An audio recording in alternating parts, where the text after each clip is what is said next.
Tole daawwattoota keenya baga gara chaanaalii nagaadhaan dhuftan jecha har'a waan nuti walii wajjiniin ilaallu akkaataatti table of content yookiin immoo baafata isa jedhamu afaan Oromootiin akkaataan itti qophaa'u barreeffama erga qopheeffannee booddee akka bifa ammasitti argaa jirtan kanatti akkamitti table of contentiin bifa salphaa ta'een akka inni qophaa'u isinitti agarsiisa. Sababiin isaa namoonni tokko tokko kana yeroo qopheeffatanii harkaan barreessanii yeroo baay'ee jalaa olii gadi yeroo jeeqamu yeroo san rakkatan jira. Namoonni baay'een garuu beekuu dandeessu. Kanaaf iyyuu bifa akkamiitiin table of contentii bifa salphaa ta'een yookiin immoo automaatikaalii Word irratti qopheessuu dandeenya kan jedhu walii wajjiniin ilaalla. Akkuma argitan barreeffama yeroo baay'ee qopheeffannee erga xumurreetiin booda kan nuti gochuu qabnu qabiyyee isa kamtu fuula isa kamirra jira jedhee namni dubbisi tokko bifa salphaa ta'een argachuu akka inni danda'utti table of contentii keessumaa yoo barreeffamni keenya peejii 3 fi isaa ol ta'e baay'eedha ta'e table of contentii qopheessuun baay'ee barbaachisaadha waan ta'eef kanaaf akkamittiin automaatikaalii qopheessina isa jedhu har'a isinittiin agarsiisa jechuudha.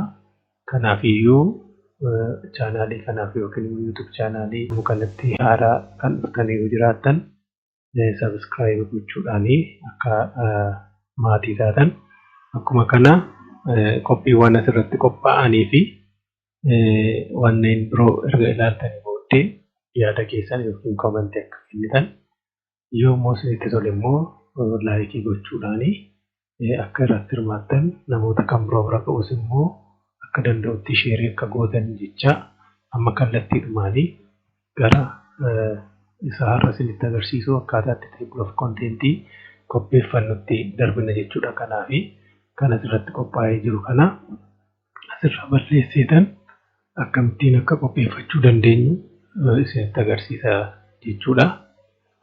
Qabiyyee barreeffama keenya sirriitti ediitii goonee erga xumurreetiin booda kana kan sirreeffannu yeroo baay'ee. Kanaaf opshiniiwwan iddoo kanatti amma argaa jirtan kanarra home, insert, page layout, reference, naming, review, view kan jedhu baarii kanarra carraawwan jiran keessaa fi reference kan jedhu itti fayyadamuudhaan jechuudha kan nuti table of contentii qopheessannu. Kanaaf kallattiidhumaan yeroo gara hojii kanatti seennu mata dureewwan keenya bifa adda addaatiin qophaa'aniitidha kan isaan jiranii. Mata dureen tokkoffaarra jiru jira. Akkuma kanammoo mata duree tokkoffaa jala jiru jira. Mata duree sabtooppikii ta'anii kan isa jalatti barreeffaman jiru.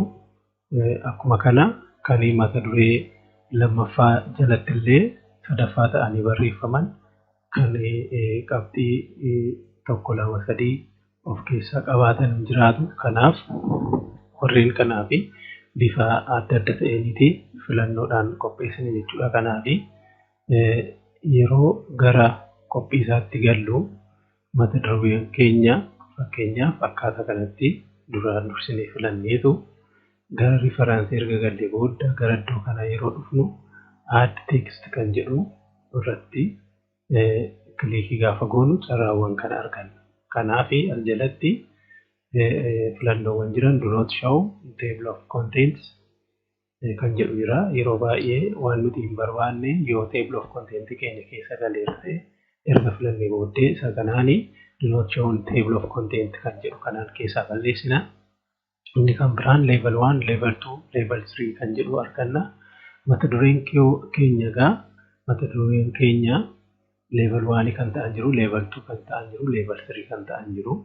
Level 1 inni jennu akkaataa samma filanne kanatti tokkoffaarra kan jiru kana level 1dhaan select godhannee darbina jechuudha. Yeroo darbinu ammas mata duree kan biraa kanatu jira. Isa akkuma kana alt text bira deemnee level 1dha waan ta'eef level 1 goonee filanna. ammallee akkasuma darbinee yeroo filannu level 1 dha kunis waan ta'eef level 1 isa jedhu kana jalatti filanna. Akkuma kan darbinee isa kanas yeroo filannu inni kunis level 1 jaladha waan ta'eef level 1 goona.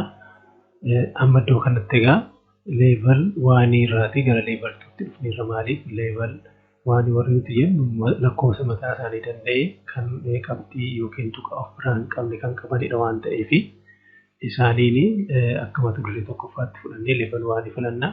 Isa amma filadhe garuu 2 jalatti 2.1 jedha waan ta'eef level 2 dhaan filamachuudha. Level 2 irratti filanneeti darbina. Akkaataa kanatti mata dureewwan keenya ammas kanas yeroo filannu level 2 jalatti jechuudha kan inni galu. Akkaataa kanatti dokumentii keenya keessa mata dureewwan jiran bira deemuudhaan bifa kanaan filannee xumura jechuudha. Kanaaf bifa kana fakkaatu akkaataa kanatti filanna. Masitti fufnee mata duree jiru filanna. Kun level 1 dha. Level 1 itti filanna. Kunis level 1 dha waan ta'eef level 1 itti filanna. Kunis level 1 dha waan ta'eef level 1 itti filanna jechuudha.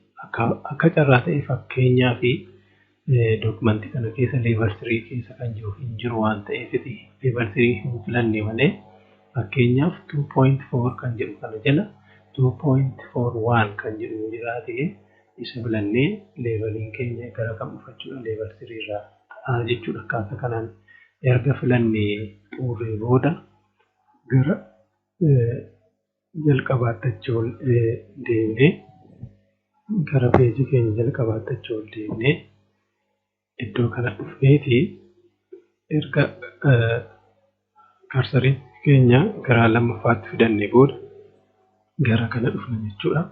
Table of content kan jedhu kana jala filannoowwan adda addaatu jira. Akkaataa inni itti nuuf kaa'uun filannoo nuuf kenne kanatti leeveliiwwan filannoo nuti addanatti sila filachaa oolleeni akkaataa inni itti nuu kaa'u kana keessaa filanna. Fakkeenyaaf kana yoo filadhe akkaataa kanatti table of content keenya nuu kaa'eera jechuudha. Amma yoo ilaalle iddoo kanatti sila kan filachaa oolle level 1 level 2 kan jedhudha.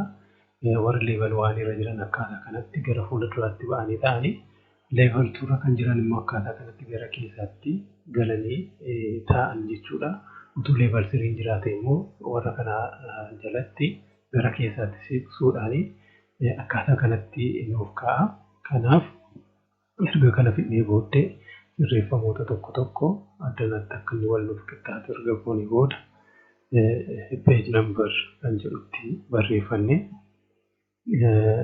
sirreeffachuu dandeenya. Page numberii keenya erga barreeffamee booddee speesiidhaan akkaataa kanatti gara xumuraatti bunnee bifa bareedaa ta'een akkaataa kanatti kaa'uu dandeenya jechuudha. Erga kana keenyee booda koppii kana wal qabatee filannoowwan adda addaa ammas hin jiraatu. Fakkeenyaaf kanarratti yeroo ilaaltan update table kan jedhu mata duree kanarra jira jechuudha. Update table gaafa bantanii dialog box kanatu isin dhufa. Dialog boxiin kun maal inni faayidaan isaa?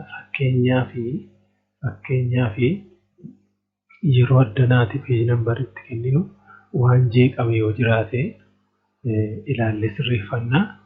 Yeroo nuti sirreessinu kana inni sila peejii tokkorra ture peejii lammaffaatti yookiin immoo inni sila peejii sadaffaarra ture gara peejii lammaffaatti akkaataa kanatti olii gadi jeeqamuu danda'a tariiti. Kanaaf isa sirreessuudhaaf jechuudha kan nuti iddoo kanatti kan fayyadamnu. Update page number gaafa nuti jennu isa amma qophaa'ee jiruuni kan sirreeffame lammaffaan yoo jiraate update gaafa nuti jenne okay jennu ofiisaa page numberii addana jiran kana iddoo sirrii ta'etti nu deebisa jechuudha. Yoo akkuma waliigalaatti entire page keenya yookiin immoo waliigala barreeffama keenya akka inni nuuf sirreessuu barbaanne update entire table isa jedhu kana erga filannee booddee okay jenna. Wantoota sirrachuu qabanii bifa sirrii ta'een bifa salphaa ta'een akkaataa kanatti erga sirreeffannee booddee salphaatti automatically table of content keenya yookiin immoo baafata barreeffama keenya hojjennee xumurachuu bifa salphaa kanaan dandeenya jechuudha warri hin beekne. Kanaafiyyuu xumura irratti tariitii akkuma jalqaba irratti jedhee chaanaalii YouTube kanaaf warri haaraa taatan subscribe gochuudhaan koomentii yookiin immoo yaadawwan keessan nuu kennuudhaan akkasumas immoo yoo wanta hojjetame kanatti gammaddan ta'e laayikii gochuudhaan akka hirmaattan jecha har'aaf kan qopheessine kana viidiyoo kan biraatiin hanga walitti deebinutti nagaatti tura.